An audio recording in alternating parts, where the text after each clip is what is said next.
कितना दूर ही चले के परी।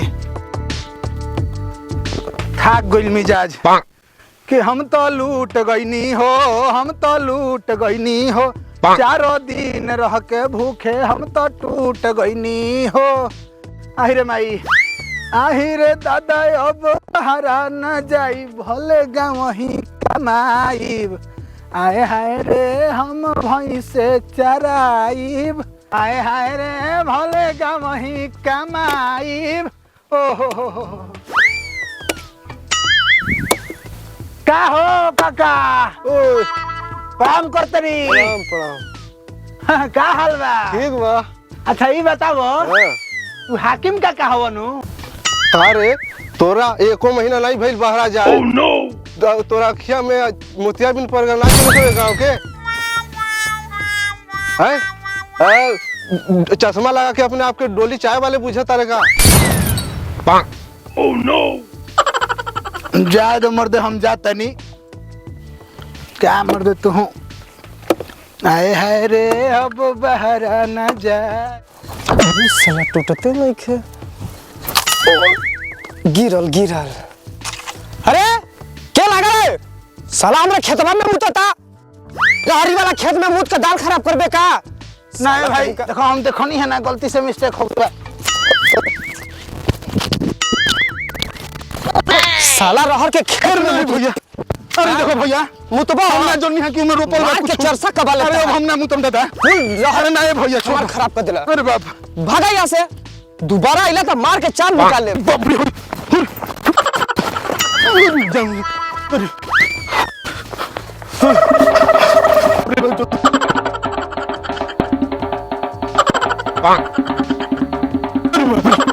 अरे अरे भैया, अरे भागो जल्दी, जान बचाओ। जान ले लियो सो दे सारा गांव के हमरा के मारे को पूरा बनी सो मैं गांव में। बाप रे बाप, जान बचल तो लाखों पाए। जल्दी चलो भाग। Oh no!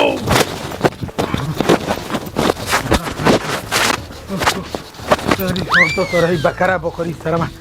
हां हो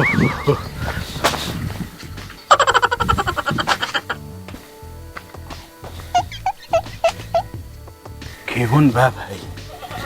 प्रणाम चाचा। जाने ले लो सका हमरा के मर का मिल के चला मोई में सका रे। चाचा मिठाई आने वाला।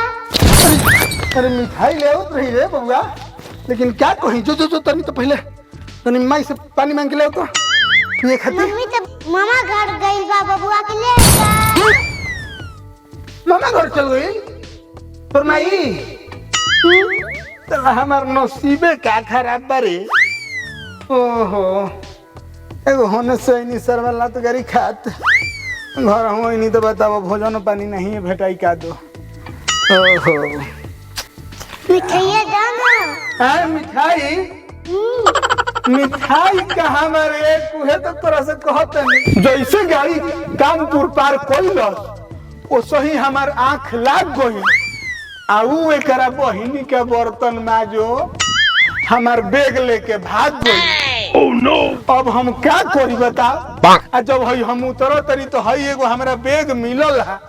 आई बैग में देख ले, हई जब चेक कोई नहीं है तो चीनी के खली है बोरा तो हई है। चाचा हम मिठाई खा के दा पैसा। क्या तोरा हम कहीं मिठाई खाए के पैसा के रे? हमार बात पहले सुन। है ना चुपचाप जो हमारा हिस्सा में से गेहूं लेके, गेहूं कटा गई बनू, गेहूं कटाइल बनू, हमारा हिस्सा में से गेहूं ले ले, 2 किलो गेहूं ले ले, बेच के अपना के मिठाई खा ली है, बिस्कुट किन ली है, हमारा के 2 गो गुटका लेके आई है। जो पापा मारे हम ना जाऊ। मार लगी हन? हाँ ना जीवे तो सर कैसे खइबा मिठाई? कैसे खइबे? पैसा से। पैसा से खइबे तो पैसा हमरा दीदा। हम कैसे आवत नहीं पूरे कमांडर पर लटक। पैसा हमरा भी खावा कर।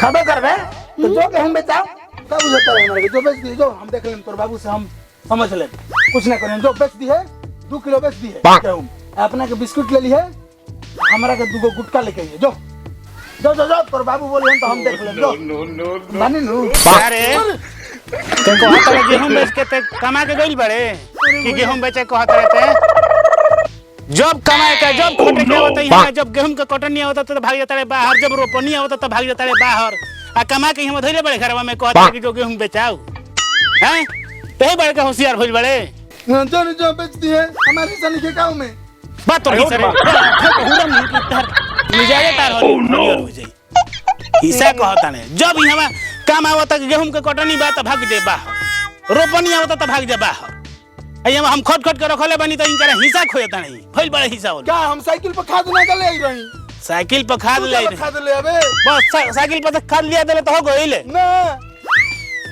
एक तो घर के आदमी परेशान में 12 महीना 12 खाली बाहर जाए के बा आवे के बा घर रे यहाँ गांव में सही हमारे के कहता ना सकी तार भाई जोन बाटे के एकदम परेशान करके रखले बा चारों दिन से ओरहन आवता घर गेहूं बेचे के कहले बा 2-2 किलो गेहूं में बेची है लेकिन के बिगाड़े के बा यहाँ धक हुरिया दम का पारा में गांव तो सुरा मना से बढ़िया भइल बा हो इराव भाई है का ई हमारे न भाई हो ई त सरवा हमरा रहर के खेत में बूतत रही मारिए करा के और सही तो मन पर तक मार के पिठा फाड़ दी पूरा गांव भर में हमारे को ओरहन सुनमा के धइले बा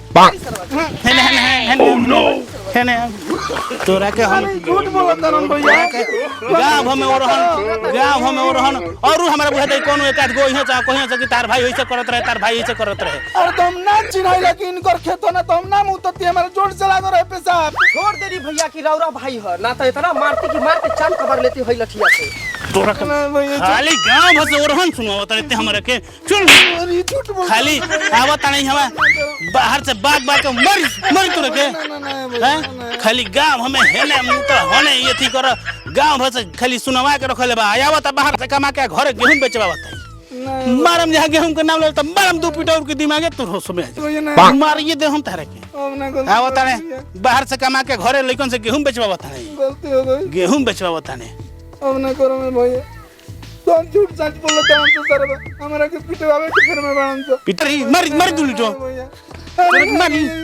मार के हम बर्बाद कर दे हम खाली गेहूं बेचे के नाम लेता है गलती हो गांव से बात सुनवैले रहता है और गेहूं बेचे के कहता है अब ना करो भैया सब हमरा के पिटवावे पर लागल बा पिटवावे पर लागल माने सो हां भैया मारे के बहुत लत खोल लइका बा गांव का देखो भला हमरा के खाता हाकिम चाचा हमरा के नहीं चिन्ह बड़ा के लत खोल लइका भाई मारी कर मारी झूठो के को पता ने कमा के तारा कुछ कोई नहीं हो आयो रे मां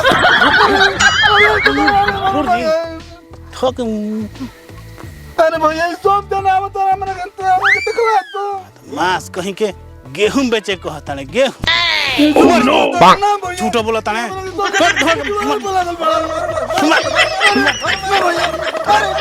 मार